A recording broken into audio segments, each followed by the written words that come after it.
Thank you, John, for the invitation and the introduction. So I'm going to take you a bit more back to what Mary and Heather have been talking about earlier today already. And that is on my research in Rwanda. So I would briefly start with an outline of what I've actually been doing so you can actually contextualize the data I'm going to talk about in a minute. So there are two interlinked projects, both on memory and transitional justice in Rwanda. And transitional justice is concerned with how societies deal with a violent past, either after civil war or dictatorship. Transitional justice also relates to certain mechanisms in order to deal with a violent past, such as truth and reconciliation commissions. We had one very famous one in South Africa, one in Argentina, and also with domestic national courts and international courts, such as, for example, the International Criminal Court or the ad hoc tribunals for Rwanda and the former Yugoslavia. There are also mechanisms such as amnesties and reparations, for example. So my focus was on non-judicial mechanisms, such as commemoration and memorials, which play a huge role in dealing with the genocide in Rwanda. So I did a lot of field work between 2011 and still ongoing. I worked with survivors of the Rwandan genocide of 1994, but also with oversight and government bodies that are responsible for managing the memorials and organizing and planning the annual commemoration in Rwanda. So important here is that I work with individuals and not with institutions, because that necessarily impacts on the way we collect data and also our understanding of it. So my question was, how do survivors make meaning of the past, present and future through memorialization and memorial practices? So the interest here was in a subjective experience, and that is a qualitative approach that stands in stark contrast to quantitative data, and Mary has already talked about that a little bit today. And so the thing is that with the subjective experience that you want to get to know, you don't know where the data will actually take you. So it's really helpful not to go into the field with ready-made assumption, and you have to be very flexible. Whereas in a quantitative approach, the data that you collect won't lead you too far away from your theoretical framework or your variables.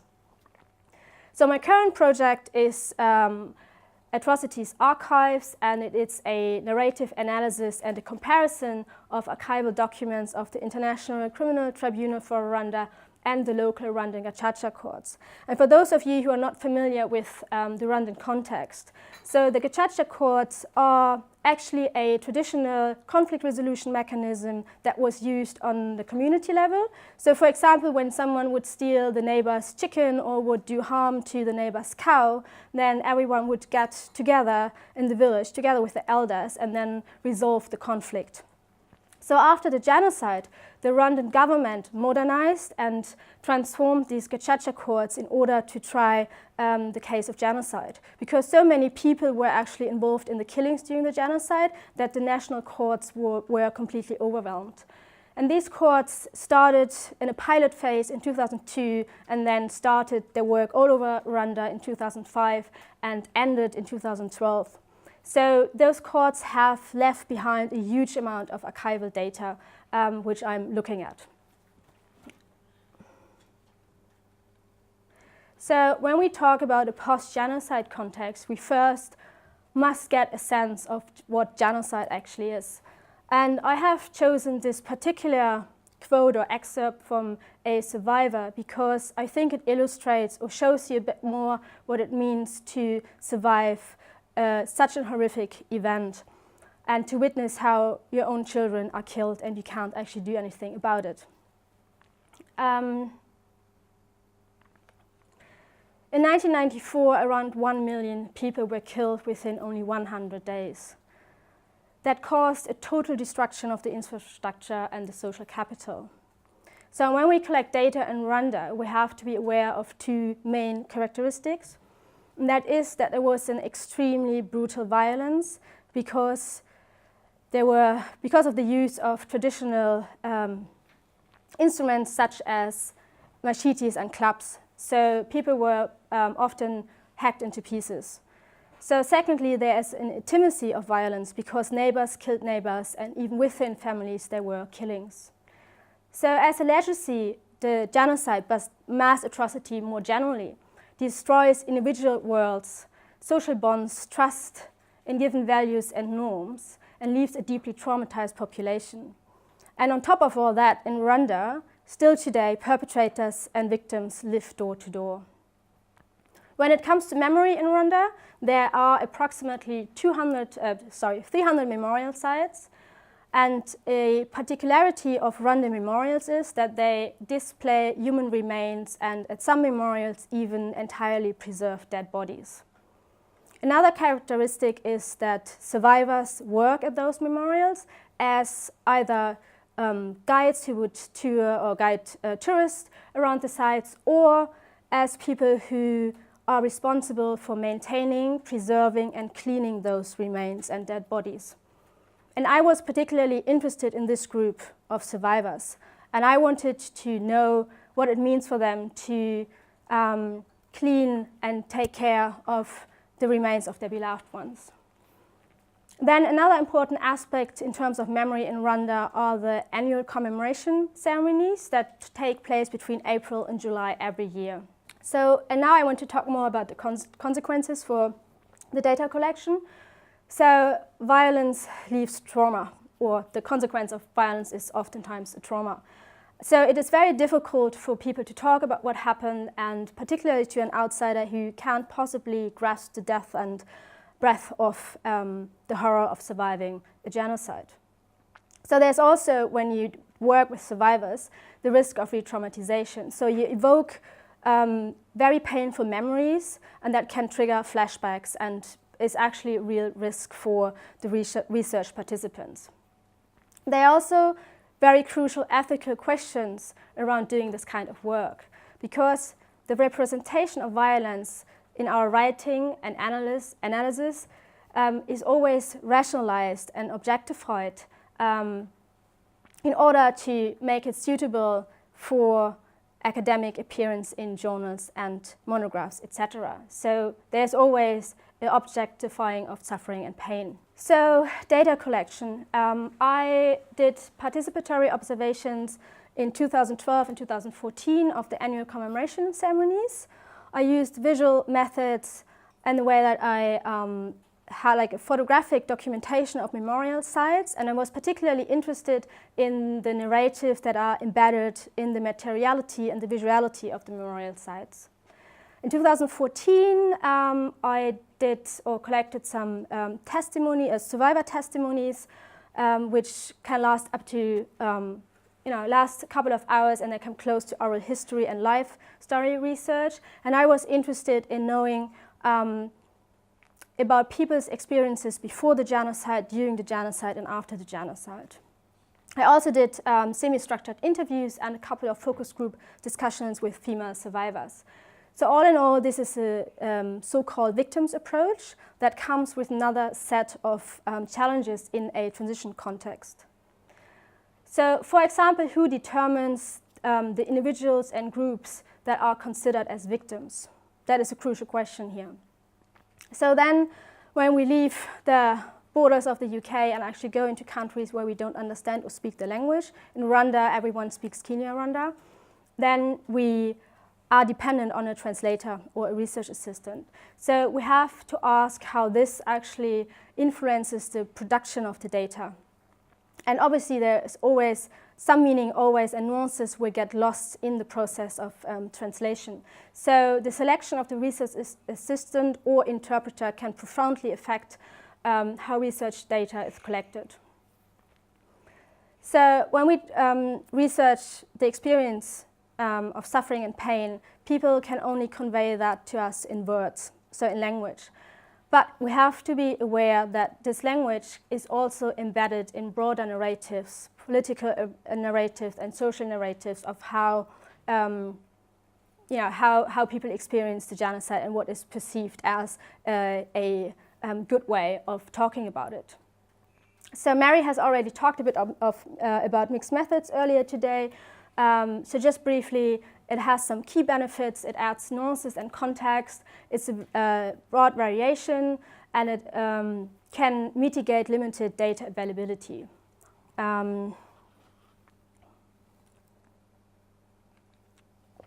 So I hope I don't shock you with these photos now, but when doing this kind of research, we have to ask, what is the nature of this data? And how do we come to understand this difficult data? And these photos are taken from some of the memorials in Rwanda, and they kind of highlight the horror of this experience and the still very present horror of the genocide, which is one way of dealing with it actually at the memorials. So data collected with survivors necessarily relates to trauma, violence, suffering, and grief. This is what I call difficult data. And I just want to highlight this again with two quotes from interviews I conducted. So Rosalinda is a female survivor of one of those memorials that were in the photos. And she says the grief remains because genocide and death, is in our hearts. And in the focus group discussion, it was said that death means normality because it is normal to die. But here it was more than a normal death because nobody cared in the way one would take care of sick people. Death was animalistic. And here again, the women in the focus group discussion refer to the horrific way of dying during the genocide by machetes and clubs. And hearing or seeing, listening to these accounts, we have to ask ourselves if we can really hear what is said in those stories. And that brings me to some conceptual ideas around the difficulty of understanding such data. So Shoshana Fellman and Dori Laub in the early 90s, they developed their concept of the crisis of comprehensiveness. And they basically argue that it is not possible for outsiders to understand genocide. And Georgia Agamben has argued in a similar vein in his Homo Sacer that atrocity and genocide, and he refers to the concentration camps, is the event without witness, because he says that the real witness has died in the gas chamber. So there aren't real witnesses that can actually say what it means to die from in the concentration camps. So then, remembering or bearing in mind that it is people convey their pain and suffering through language to us, Elaine Scarry's work, The Body in Pain, is very useful because she says that there is an impossibility to communicate atrocity and pain, because you can have feelings for someone, you can feel hatred for someone, but pain is something that is inside you, and we don't have the language tools actually to convey what that really means. So then on a more interpretation level, Carolyn Nordstrom and Antonius Robin argue that the experience and interpretation are entangled for perpetrators, victims, and ethnographers alike. And when we go back to those quotes where Rosalinda said that death and genocide is in her heart, then this shows again the challenge to integrate theory into these experiences of violence.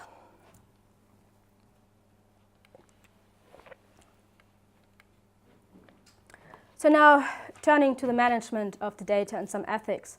So generally, researchers should adhere to the principles of confidentiality, privacy, and informed consent. And I guess everyone in Oxford here is familiar with CURIC and the process of getting ethical approval for projects that deal with vulnerable people, as for example, survivors of violence. But at the same time, we have to ask ourselves if this is in accordance to what is regarded as ethical beyond Oxford borders, but also UK borders. And how do other cultures construct ethical codes? So in Rwanda, for example, if you do research on the genocide, you have to get ethical approval by a national ethics committee, and they have completely different guidelines, principles, and ideas about what is a ethical research. And also, it has been mentioned before today, the informed consent, where you actually make your research participant fill in a form that they consent to you asking them something about their life. And that is in a context, in a culture that is based on oral tradition and where trust doesn't come from a form but is actually orally communicated. It is very difficult to put in a form on the table and say, well, sign it, and the person would not understand English and had no idea really what it means to sign this document. So this is very difficult and makes sense in maybe the global north, but I doubt that is really helpful in these contexts. So when it comes to visual methods, I was very concerned with the question how I can ethically justify to take pictures of suffering and the dead. Because as Mary mentioned earlier, like she could ask the people if she can take a photo. Like I can't ask a dead body if that is okay. So that was a real problem, and I still don't know how to actually mitigate that. So another problem in Rwanda that has arisen is the data enterprise, and that has been something that has been the case in other countries that have been researched a lot, like South Africa, for example, where a so-called research industry has developed, means that researchers go in, extract their data that they want, and they leave, and they don't give anything back to the countries or the people that they have used for their research. So in a very politicized context, you have also to be aware that data can always be co-opted by political elites, and that is really something I think as a researcher you can't really control, but you have to be aware of it nevertheless. So last but not least, I want to briefly touch on my current project on the ICTR on the Gacaca archival documents. And what you see in the photos is, here on the bottom is the Gacaca archive, which is not really an archive quite yet. As you see, it's rather a lot of boxes piled on top of each other, but at the moment they are in the process of digitalizing it. And these are Gacaca documents. This is the survivor testimony. This is all in Kenya, Rwanda, and this is the form that the judge has to fill in. And that on the left-hand side is an ICTR document that is available online. And I'm going to talk a bit more about the challenges of researching an archive that is still in the making at the moment.